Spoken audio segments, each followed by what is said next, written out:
What's up, one rep clients? This is the tutorial for the anterior pelvic tilt on the floor.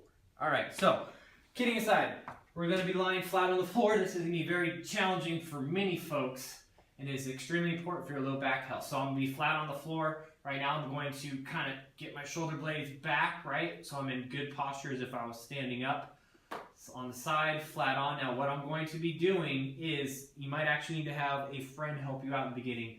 What I'm doing is I'm creating space under my low back, so when you're doing this drill, your hands are flat to your side. See how my shoulder blades, I'm not rounded, chest sunken. My chest is up nice and tall. And I'm not looking upwards, I'm tucking my chin.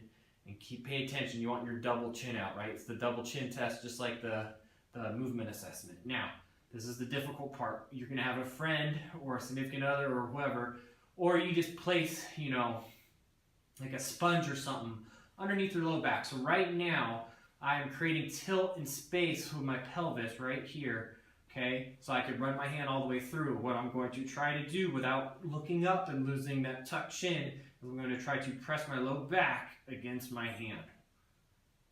And you're going to come up. So this is what it would look like as if I'm doing it correctly. So shoulder blades are back, chin is tucked.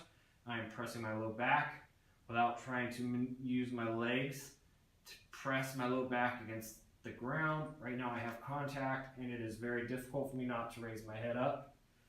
We're going to come up. So all we're doing is changing the angle of our pelvis.